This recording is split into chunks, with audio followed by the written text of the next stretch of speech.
Welcome to Randy's Old Time Radio Shows. Tonight, we journey into the mysterious with tonight's show, Out of the Night, an Australian series of chilling tales drawn from strange and eerie true events. From ghostly encounters to unexplained phenomena, each story invites you to step closer to the shadows. Sit back and let the night reveal its secrets.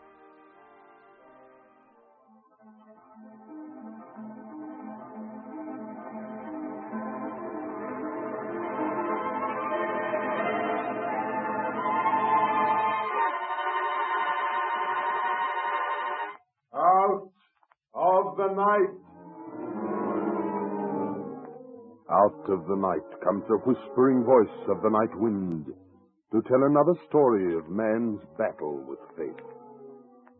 The true story tonight of a brazen murder plot that went astray.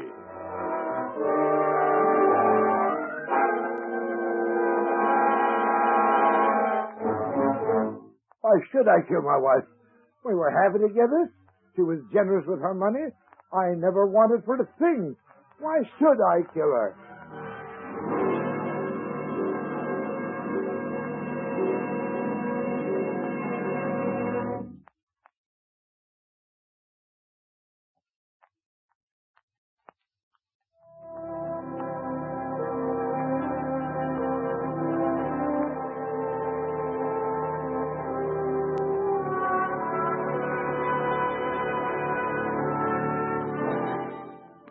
It happened one blustery evening in late February 1919 in the quiet little village of Long Beach on the south shore of Long Island, New York. The 9:30 p.m. train from New York has just pulled in.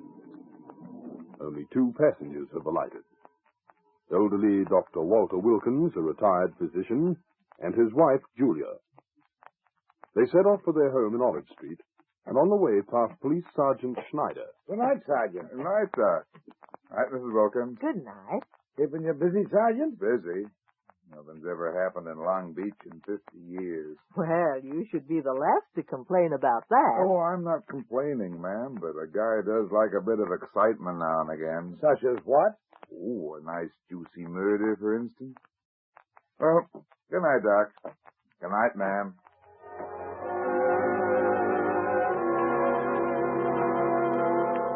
Little does Officer Schneider realize how soon his wish is to be granted.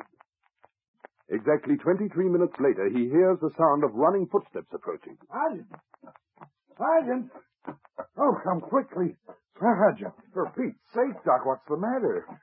Why, you're all mussed up. Never mind about me. It's my wife. Where is she? Just outside the house. There were 3 of them. They attacked me first, and then one of them hit my wife. I think she's dying. Come on, let's run for it. How did it happen, Doc? Oh, it was just as we got home. We went in the back way, and I opened the door and went in first. I knew at once there were thieves in the house, for I could see a shadowy figure. I called out to my wife, Julia, there's someone inside. You better go for help. And then? Then something hit me on the head, and I fell to the floor. I heard my wife scream, and then I heard someone say, you'd better fix her up. And then the back door slammed, and I heard my wife scream again, and then there was silence. What happened next? I don't know. I was dazed. Finally, I managed to make my way out to the backyard. Robbers had gone, and my wife was lying there unconscious and moaning. Yeah, pretty bad way, I guess. I do hope we get there before she dies. You seem pretty sure she will die. Oh, I'm a doctor, aren't I? Dr. Wilkins' analysis is accurate enough, for his wife dies in hospital at 11:45 that night. It's not to be wondered at, for she has been struck on the head 17 times. The case is quickly reported to the New York police authorities, and District Attorney Frederick Weeks comes down personally to take the investigation in hand. Empty brandy bottle, 3 glasses, 2 soiled teacups, 3 chairs drawn up the table, cigarette butts, matches, and a cigar stub on the floor. Well, looks like your burglars had quite a party before you got home, Dr. Wilkins. It certainly looks that way, Mr. District Attorney. Have you checked up to see if anything was stolen? Well, as far as I can see, nothing from the house, but when they knocked me down, they must have taken my watch and a stick pin set with diamonds and my wallet. How much was in the wallet? Well, I couldn't be sure. About $50, I think. Can you describe your assailants? Only very vaguely. I didn't get much of a look at them. One was a tall man, and the other was a little fat man. And the third? I don't believe I saw him at all. Well, then why are you so certain you saw three men? Well, the three chairs and the three glasses, for instance. But you didn't see those until you returned with Officer Snyder. Well, I don't know. I guess I just knew instinctively that there were three. I've got the weapons, Chief. Good. Let's see them. Here's the first one. It's a bit of half-inch lead pipe wrapped in sacking. Looks like that's what you were socked with, Doc.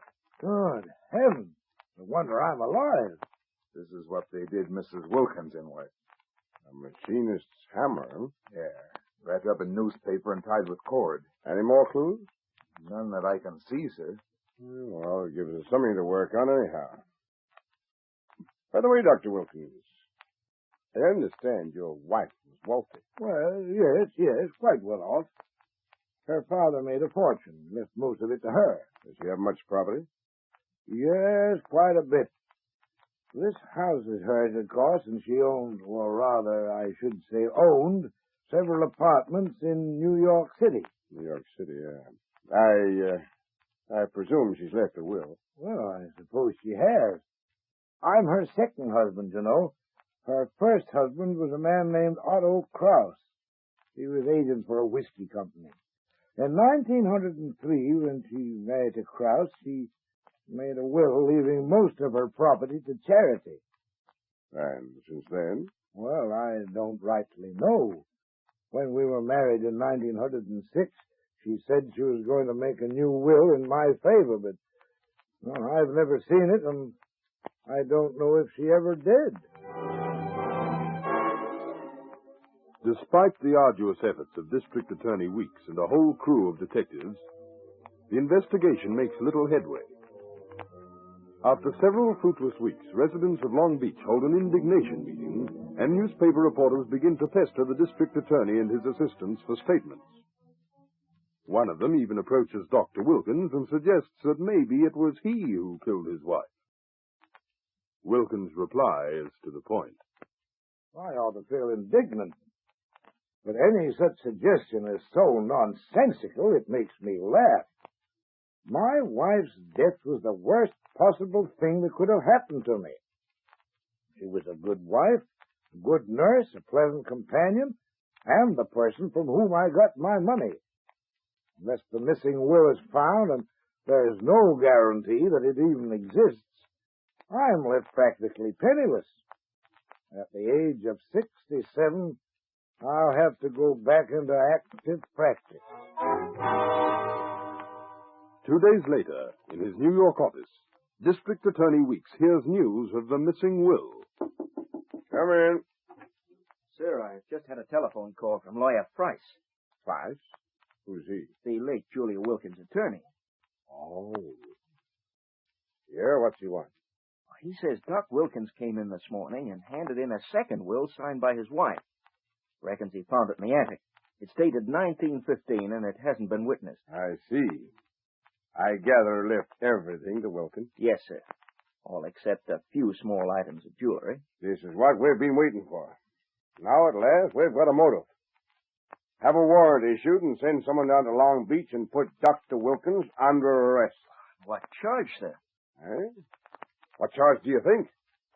Murder, of course. But how do you figure that out? Simple as ABC. Wait a minute. I'll read you my notes on this. Point 1. The newspaper in which the hammer was wrapped was one Wilkins subscribed to. He was seen reading a copy of it on the train. Point 2, the string around the hammer has been traced to a butcher's shop where Wilkins traded. So... Wait a minute. Point 3. A handyman who didn't work in Wilkins' home Says that he saw the hammer in Wilkins' tool chest. Claims he remembers it by a streak of green paint on the handle. And point for the stick pin and the watch Wilkins claims were stolen from him, they were found stuffed in the back of a couch in his house. And point 5, the glasses that the attackers were supposed to have used have no fingerprints on them. None. But Wilkins. And if this isn't enough to arrest a man, then I don't know how to handle a murder case.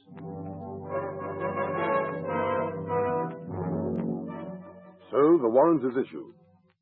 But Wilkins must have had a premonition of disaster, for he is gone when the police reach his home. 2 days later, he is picked up in Baltimore. At the trial, Wilkins defends himself with vigor. Order!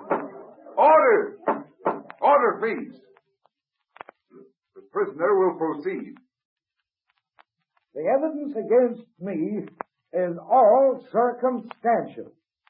I submit that it is not the sort of evidence on which any jury would dare to convict. Why should I kill my wife? We were happy together. She was generous with her money. I never wanted for a thing. Why should I kill her?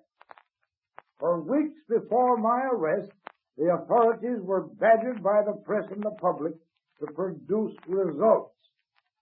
I suggest, in fact, I assert quite positively, gentlemen, that to still this clamor, they were determined to produce a murderer, and therefore they deliberately framed me. Order! Order! Order in the court!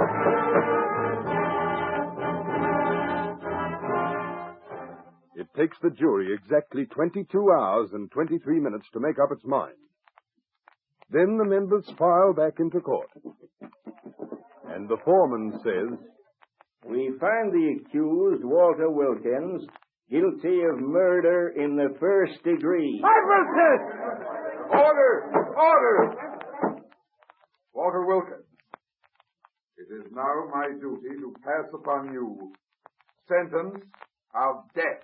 You can't send me to the jail. I won't let you. I won't let you, Sally. I won't let you. I won't let you.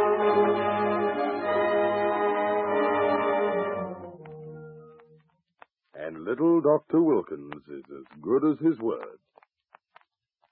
On the day after his conviction,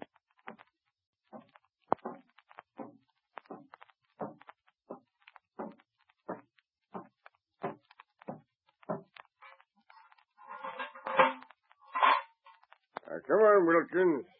The warden wants to have a yarn to you. There's some... Wilkins. Now, come on.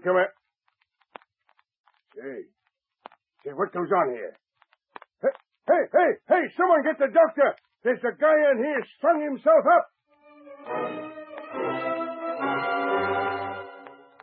but in the long run, it didn't matter much. It just saved an executioner's fee.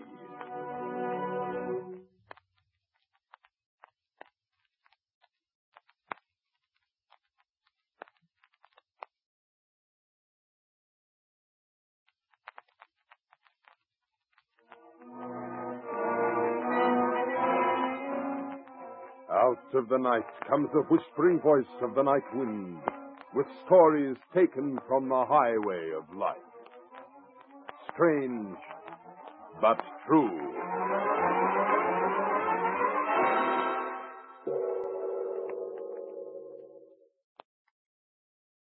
Well, folks, that's it for this episode here at Randy's Old Time Radio Shows. Before we wrap up, it's worth noting that Randy dedicates countless hours to restoring and editing every single show before it's uploaded for your listening pleasure. Our goal is to preserve these old-time radio treasures and make them sound as clear and warm as the day they were first broadcast. If you'd like to support his hard work and help keep these classic shows coming, any donation, big or small, is sincerely appreciated. You'll find donation links in the description below. Or if a QR code appears on your screen, simply point your phone's camera at it and follow the prompts. Randy sincerely thanks you in advance for helping keep these shows alive. Thanks for joining us, friends. Until next time, keep the memories warm and the stories close.